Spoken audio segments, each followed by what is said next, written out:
Oh, freaking cold out there. You guys know what I'm drinking, right? See you guys in a bit. Ooh, turn on this heat.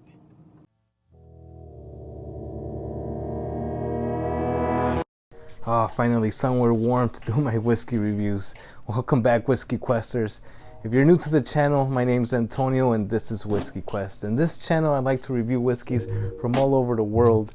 I like to add a drop of water to each one of them just to see if it changes, because you'll never know unless you try it. If that's something you guys like to watch, go ahead and hit that subscribe button with the bell notification so you can stick around for more videos. While you're at it, give me a thumbs up. That'll really help out the channel. Let's move on with this review. So what we have here today is the Teeling small batch Irish whiskey. This is a non-chill filtered with a cork, obviously, because we're gonna be classy. Now, it doesn't really matter if it has a cork or not, but it does add to the experience.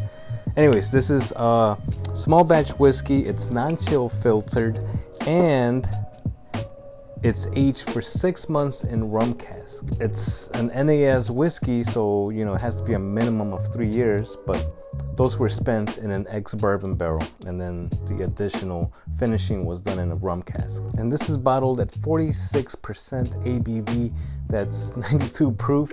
I'm pretty sure I got the math right. And this right here will cost you around $35. This whiskey right here is a blended whiskey, so that's grain and malt whiskey, but with a higher percentage of malt whiskey from what I found online. So they do add coloring to this, but just for training purposes, I'd say this has a really nice pale straw kind of color.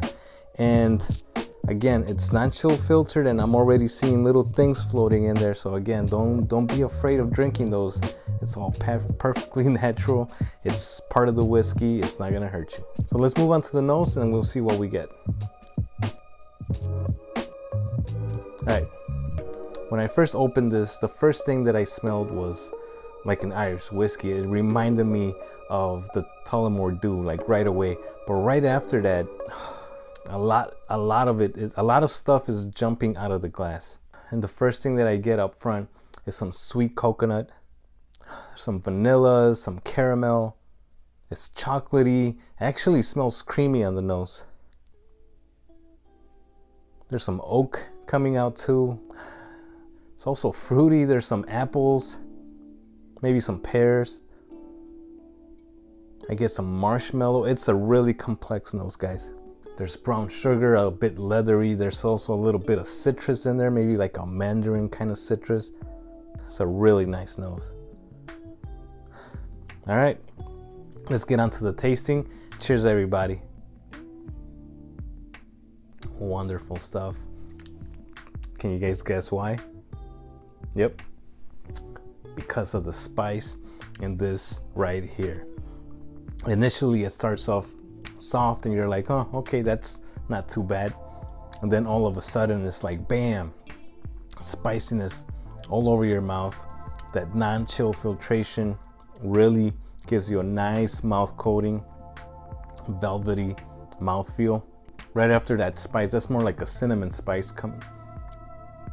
that's all over your tongue. You get some like burnt sugar kind of note. There's also some dark chocolate developing right after that burnt sugar. You still taste some of that fruitiness like the pear and the apple, but yeah, that burnt sugar pretty dominant in this one. I wish I had that coconut taste, but it's not coming through. Maybe because of that burnt flavor, but I guess you could say it's a bit smoky. There's some vanilla, like a coffee note also coming out. Really delicious stuff, guys. And that finish is pretty long. It just keeps going. You get that burnt sugar flavor right in the back, and it just stays there for a while.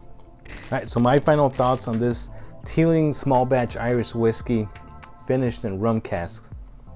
When you add a drop of water to this, it just brings down everything down. Just, you know, it makes it more mellow, I guess you can say. But everything's still pretty much there. It's just more hidden, and it's a lot softer on the palate too. But It's still pretty tasty. I myself prefer drinking this without the water just because it has more of those bold flavors. And for $35, guys, unchill filtered, I can't help but not recommend this whiskey here. It's so good. $35. It's not gonna break the bank. It's not like, come on, it's not like super cheap, you know. It's not like you're buying a $10 whiskey, which doesn't matter because, you know, you guys see my collection, you know. It's like budget whiskeys, and then there's some more expensive ones, and I like them all, and this one is one that I would recommend you pick up. Now, it's not for somebody that's brand new to whiskey, because I don't think you would appreciate the flavors coming out, but if you've been around and tasted a few dozen kind of whiskeys and you're ready to move on to something else, this is definitely your next bottle. But even if you're new to whiskey and you want to pick it up and, you know, challenge yourself, go ahead and pick it up too. All right, so that's it for my review, guys. I hope you guys enjoyed it, and if you did, don't forget to give me a thumbs up, share with your friends. Don't forget to drop me a comment below. Let me know if you guys have tried this before, and don't forget to hit that subscribe button with the bell notification so you can stick around for more videos just like this. Cheers, everybody. Have a good weekend. I'll see you guys in the next video. Bye.